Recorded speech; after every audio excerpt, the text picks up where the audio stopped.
సాగుతున్నాయో గత 8 రోజుల నుంచి కూడా ఇక్కడున్న అందరూ కూడా చూస్తూనే ఉన్నారు. ఎస్పెషల్లీ ఇక్కడున్న పత్రికా విలేకరుల దగ్గర నుంచి సామాన్య ప్రజల దగ్గర నుంచి ప్రపంచవ్యాప్తంగా ఉన్న తెలుగు వాళ్ళందరూ కూడా ఇవన్నీ కూడా మనం గమనిస్తూనే ఉన్నారు. ఈ రోజుకి కూడా సహాయక చర్యల్లో ఎటువంటి ఇబ్బంది రాకూడదు. వర్షాలు పడుతున్నా కూడా ఎక్కడైతే వరద ముంపు ప్రాంతాల్లో ఉన్నారో ప్రజలు వాళ్ళందరికీ కూడా సహాయక చర్యలు అందాలి అనే ఒకే ఒక ఉద్దేశంతో గౌరవ చంద్రబాబు నాయుడు గారు సీఎం గారు ప్రత్యేకంగా అంటే ఇక్కడే బస్సులోని ఇన్ని రోజుల నుంచి గత 8 డేస్ నుంచి కూడా బస్సులోనే తన అడ్మినిస్ట్రేషన్ కొనసాగిస్తూ ప్రతిరోజు కూడా ఉదయము సాయంత్రం కూడా ఎక్కడైతే మన ముంపు ప్రాంతాలు ఉన్నాయో ఆ ముంపు ప్రాంతాలన్నిటికీ కూడా స్వయంగా తనే వెళ్ళి పర్యవేక్షించి సాయంత్రం అయ్యేసరికి మళ్ళీ అఫీషియల్స్ అందరితోనే కూడా కూర్చొని రివ్యూ చేసి ఎక్కడెక్కడ ప్రాబ్లమ్స్ ఉన్నాయో అవన్నీ కూడా అఫీషియల్స్కి అదేవిధంగా పొలిటికల్ లీడర్స్కి అందరికీ చెప్పి నెక్స్ట్ డేకి ఆ ప్రాబ్లం రాకుండా చూసుకునే బాధ్యత పర్టికులర్గా గౌరవ సీఎం గారు చంద్రబాబు నాయుడు గారే తీసుకోవటం అన్నది నిజంగా ఒక రకంగా చెప్పాలంటే ఒక గుడ్ సైన్. ఏ ముఖ్యమంత్రి కూడా ప్రపంచంలోని చాలామంది రాజకీయ నాయకులను చూసాము, చాలామంది ముఖ్యమంత్రులను చూసాము, దేశంలోని కాకుండా మన రాష్ట్రంలో కూడా చాలామంది ముఖ్యమంత్రిని చూస్తున్నాం. కానీ ఏ ముఖ్యమంత్రి కూడా వరద ప్రాంతాల్లోని ఉదయము సాయంత్రం కూడా పర్యటించి సుమారుగా 9 రోజుల పాటు బస్సులోనే ఉండి అడ్మినిస్ట్రేషన్ చేసిన పరిస్థితి కూడా కనిపించలేదు.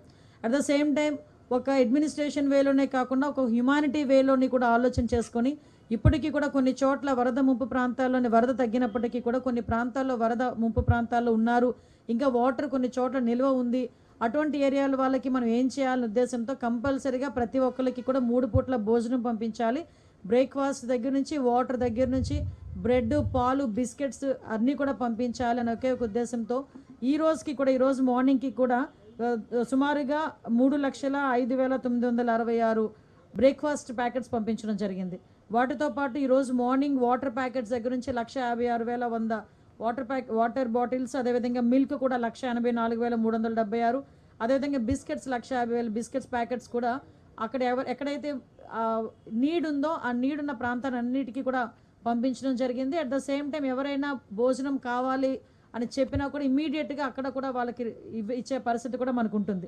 అదేవిధంగా ఎవరికి కూడా ఇబ్బంది లేకుండా ఈ టైంలో ధరల పెరుగుదల నియంత్రణ చేయడానికి పర్టికులర్గా వెజిటబుల్స్ని కూడా సింప్లిఫై చేసి కాస్ట్ సింప్లిఫై చేసి అవి కూడా ప్రత్యేకంగా బజార్లు ఏర్పాటు చేసి అక్కడ కూడా నియర్ బై వెజిటబుల్స్ కూడా సేల్ చేయడం జరిగింది. సుమారుగా నిన్న చూస్తే 163 స్టోర్స్లో 105,377 కేజీల వెజిటబుల్స్ కూడా సేల్ అయినాయి. ఆల్రెడీ ఈ రోజు ఇంచుమించుగా ఒక 64 ప్లేసెస్లో కూడా ఈ వెజిటబుల్ సేల్ కూడా జరుగుతుంది. అదేవిధంగా మీ అందరికీ తెలుసు ఎక్కడైనా వాటర్ ట్యాంక్స్ ఎక్కడ కూడా వాటర్ ఇబ్బంది లేకుండా 236 ట్యాంకర్స్ తిరుగుతున్నాయి. సుమారుగా ఈ రోజుకి ఇప్పటికీ 177 ట్రిప్లు వేసినాయి ఇవి. అదేవిధంగా నిన్నైతే సుమారుగా 2,090 ట్రిప్లు కూడా వేయడం కూడా గమనించాం. అదేవిధంగా ఇప్పటి వరకు కూడా వాటర్ కనెక్షన్స్ సుమారుగా ఎక్కడైతే ఇబ్బంది పడ్డ ప్రాంతాల్లో 77,550 వాటర్ కనెక్షన్స్ ఉంటే రీస్టోర్ చేసింది 65,353 ఆల్రెడీ రీస్టోర్ చేశారు. ఇంకా బ్యాలెన్స్ 12,197 ఉంది. అది కూడా ఈరోజు రీస్టోర్ చేయడానికి అన్ని ప్రయత్నాలు కదా అన్నీ కూడా రీస్టోర్ చేయడానికి వాళ్ళు సిద్ధపడి వెళ్ళారు. అదేవిధంగా ఈ రోజు వరకు ఇప్పుడు ఎవరికైతే రేషన్ ఇవ్వాలో ఆ రేషన్ కూడా ఆల్రెడీ నిన్న మొన్న 6th నుంచి 8th వరకు ఈ రోజు వరకు ఈ 3 రోజులు చూసుకుంటే 64,766 మందికి హౌస్ హోల్డ్స్కి రేషన్ కూడా పంపిణీ చేయడం కూడా జరిగింది. ఇంకా క్లీనింగ్ విషయంలో కొంత అనుమానం వచ్చింది. ఫస్ట్ స్టార్టింగ్ డే సార్ చెప్పినప్పుడు ఇళ్లను కూడా మనం క్లీన్ చేయాలి, వాళ్ళు క్లీన్ చేసుకోలేరు, వాటర్ కూడా వాళ్ళకి ప్రాబ్లంగా ఉందంటే ఇళ్లలోకి వెళ్ళి క్లీన్ చేయడం అవుతుందా, రోడ్స్ క్లీన్ చేయడం అన్నది పర్వాలేదు ఫైర్ డిపార్ట్మెంట్ వాళ్ళు చేయగలరు అనుకున్నాను. కానీ నిజంగా మహానుభావులు ఎలాంటి ఆలోచన వచ్చిందో తెలియదు. కానీ ఇప్పటికీ సుమారుగా 20,742 హౌసెస్ని క్లీన్ చేయడం జరిగింది. యావరేజ్ని పర్ డే 10,000 హౌసెస్ని క్లీన్ చేయడానికి కూడా ఈ రోజుకి కూడా సిద్ధపడి ఉండే పరిస్థితి ఈరోజు కూడా కనిపిస్తూ ఉంది.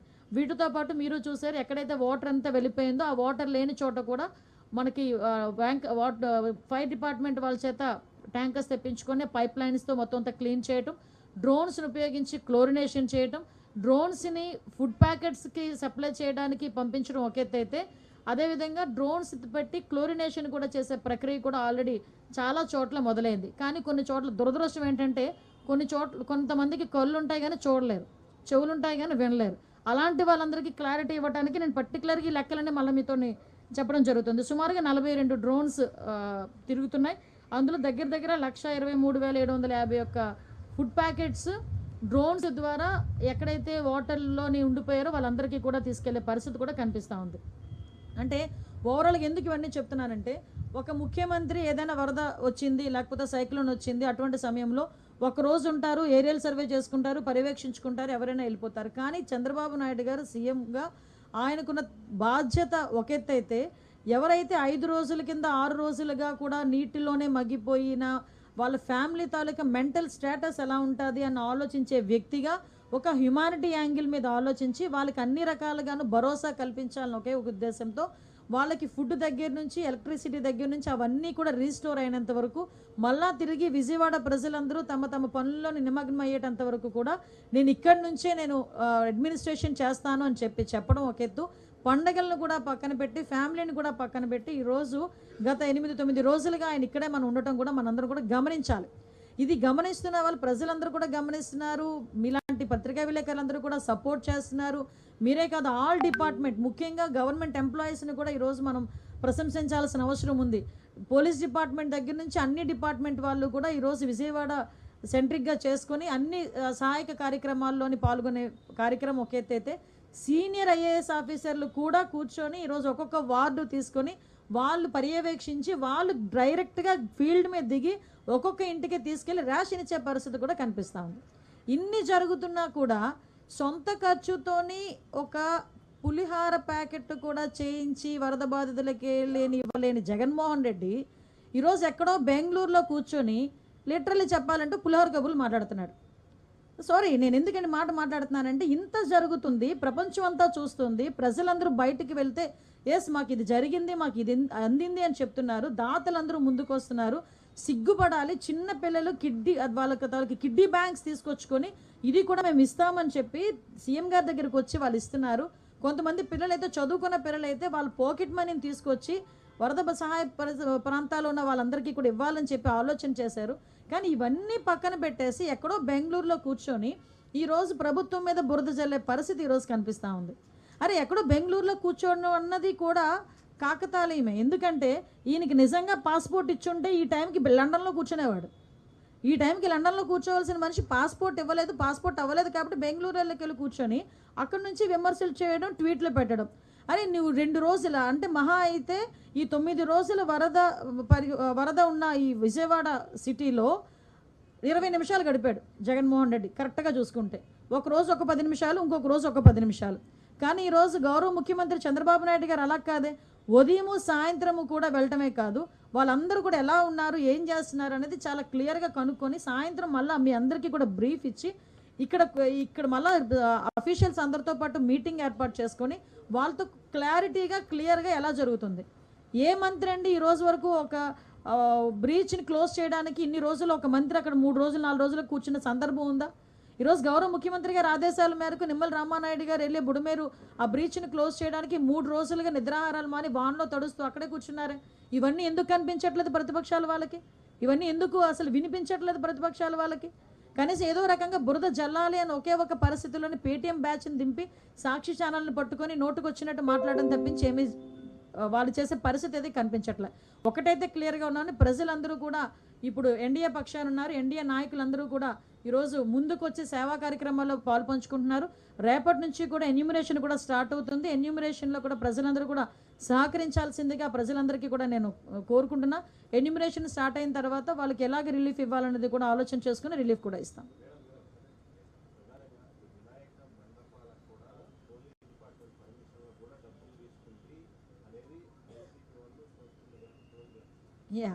అసలు యాక్చువల్గా అదే ఒకసారి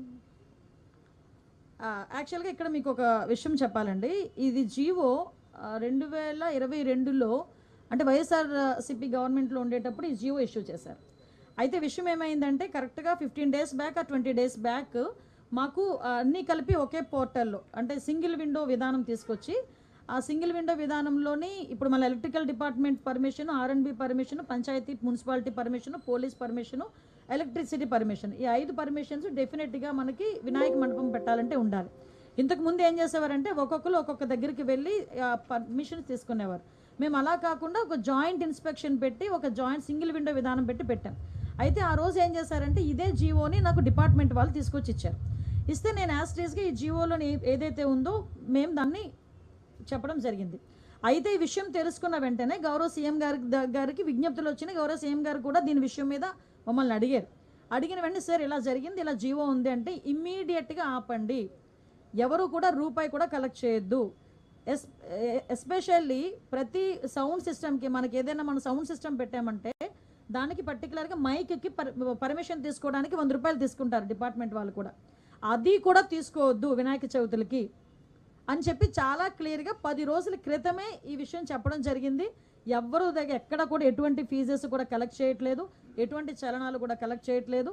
ఏదైతే వినాయక చవితి అదేవిధంగా దుర్గా నవరాత్రి ఉత్సవాలు మన రాష్ట్రంలోనే కాదు మన దేశంలో చాలా ప్రెస్టేజియస్గా చాలా భక్తి శ్రద్ధలతో చేసే భక్తులు ఎవరైతే ఉన్నారో వాళ్ళెవరూ కూడా ఇబ్బంది పడకూడదనే 10 రోజుల క్రితమే గౌరవ సీఎం గారు అందరికీ కూడా ఇన్స్ట్రక్షన్స్ ఇవ్వడం జరిగింది.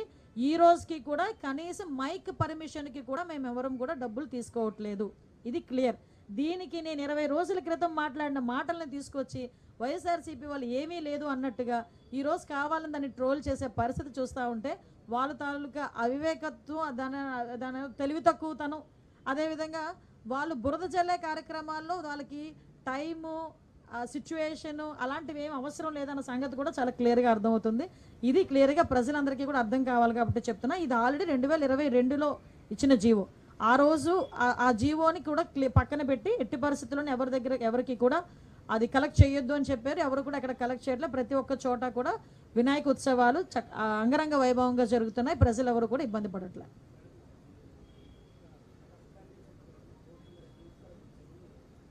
ఎంక్వైరీ జరుగుతుందండి, దాని మీద ఎంక్వైరీ జరుగుతుంది, చాలా డీటెయిల్గా ఎంక్వైరీ జరుగుతుంది. అంటే కొన్ని అనుమానాలు అయితే ఉన్నాయి, కొంతమంది ప్రజలకి అనుమానాలు ఉన్నాయి, డిపార్ట్మెంట్కి ఇరిగేషన్ డిపార్ట్మెంట్కి అనుమానాలు ఉన్నాయి. ఆ అనుమానం నేపథ్యంలోనే వాళ్ళు కంప్లైంట్ కూడా ఇవ్వడం జరిగింది. దాన్ని చాలా వేగవంతంగా ఈరోజు